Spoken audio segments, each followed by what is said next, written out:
Wow, I can't believe we're already in week 5 of Bubble Watch. That's right, that's where I sit here and I'm looking at the Jacksonville metro area up here in North Florida to see if that real estate bubble is getting ready to burst. Hey, like it says, I'm just a regular guy looking at the numbers. No fancy algorithms, no fancy computer programs like all this. All these news articles all over, you see all over the news what's going on. I take you into my MLS system, and that's the multiple listing services, to show you what's going on here in North Florida. We're looking at it real time, and I'm just giving you straight the numbers and letting you decide. So we've got a lot to cover here today because I've been adding some more things along with the new construction numbers that we want to look at because of the headlines. But let's first start with looking at some of these headlines. Okay, the first one we see here, existing home sales are really slowing. It says KeyBank's Kenneth Center, okay? So that's a big thing there. And then you see up there on the screen, they've got the home builders. Of course, all their stock prices going down, but that, that may not be, from just the home sales going. That could be the market in general. Let's look at the next headline here. All right, home listings suddenly jump as sellers worry they may miss out on the red-hot listing market.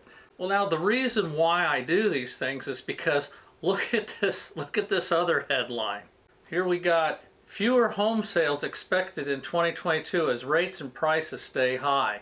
Okay, and then you've got another one here that says home sales expected to hit a 16-year high in 2022, says Realtor.com.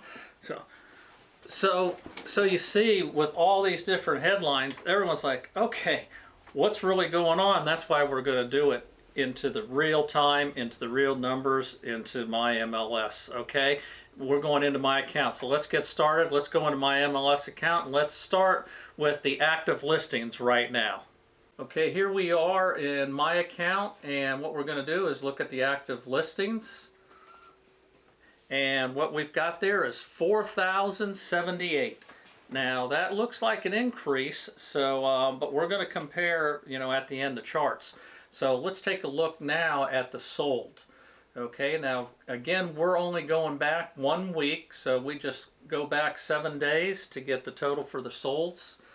And those solds come out to, that's thinking, 580. Okay, so we got 580 solds. Now remember, this is just for 1 week, so in 7 days 580 solds. Now again, at the end we're going to put it all together with the chart and just watch this flow to see the ups and downs over these last 5 weeks. But that sounds like a pretty good number to me. Hey, let's check out some more numbers. Alright, now we're going to go into looking at contingent taking backup. Okay, and there we've got 866.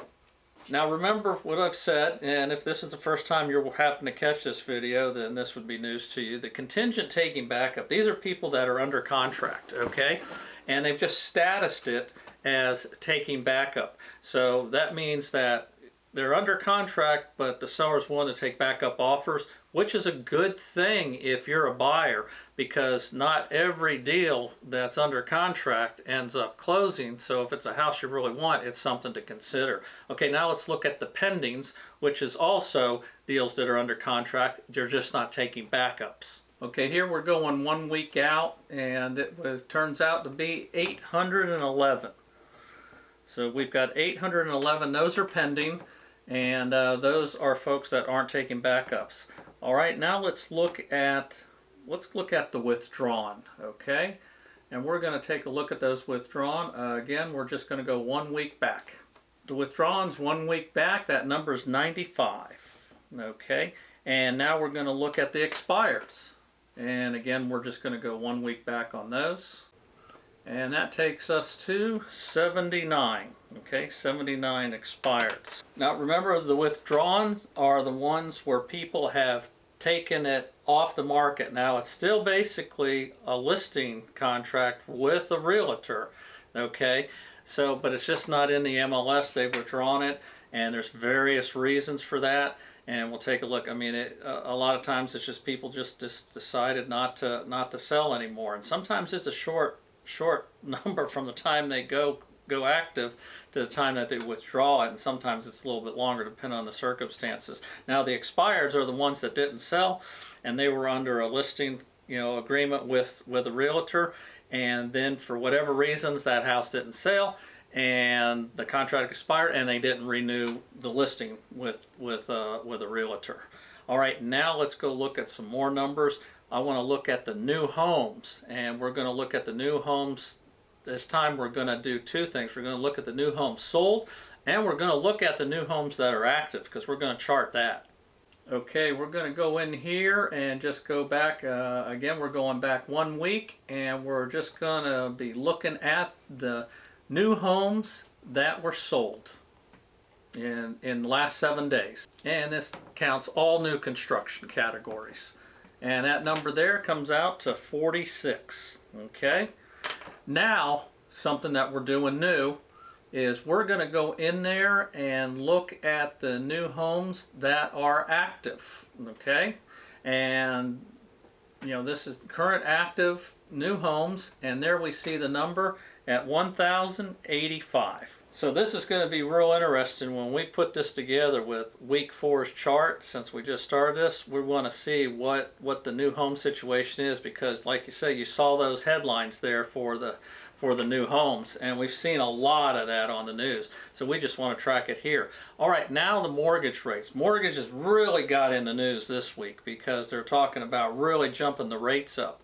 So let's see what the rates ended up with at this 1 week period, and then we're gonna look at charts a little bit later.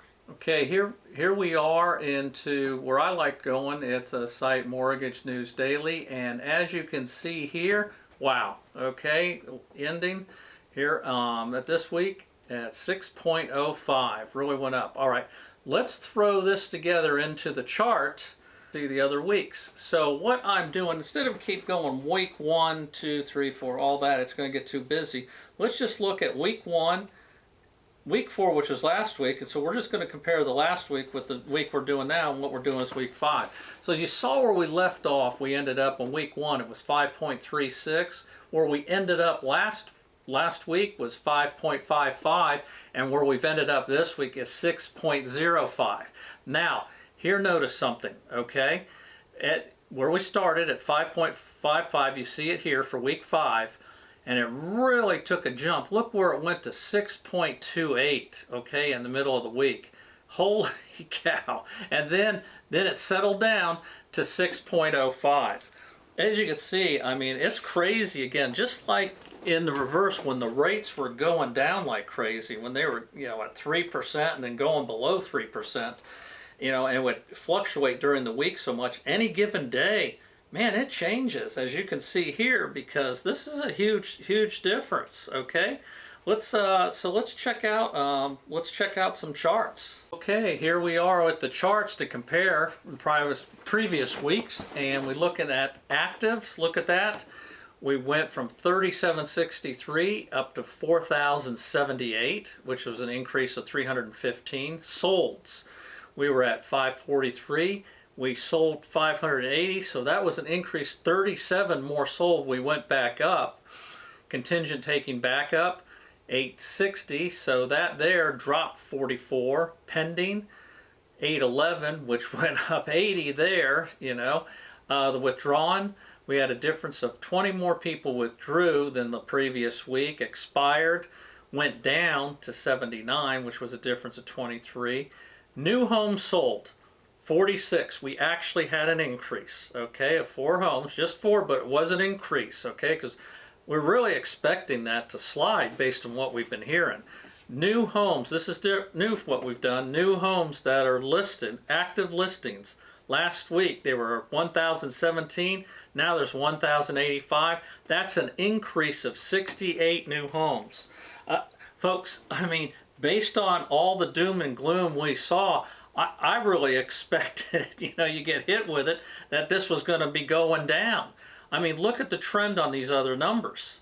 Take, for instance, here, look at the active. It's been getting more and more as we're going. Sold was going up and up until week 4. It dropped, went down, but now it's going back up again. So I mean, and then of course those new home sales, which you know increased a lot and then came down. So so maybe if we look at this other headline we were looking at right here where it said, remember, home listings suddenly jump as sellers worry they may miss out on the red hot housing market. Okay, I mean, we're seeing more listings now. But also what we saw, okay, we're seeing more listings, but we didn't see a drop in homes sold. We saw more. And we, you know, even new homes, we got more sales and then more listings. So maybe there is some truth to some of these headlines, like this one here. Hey, again, you know, you got to ask, okay, do I sell or do I buy right now? Well, I mean, you got to decide, but something to think about the interest rates. Even though those interest rates now went above 6, okay, for the average there. Remember what I showed last week, the chart.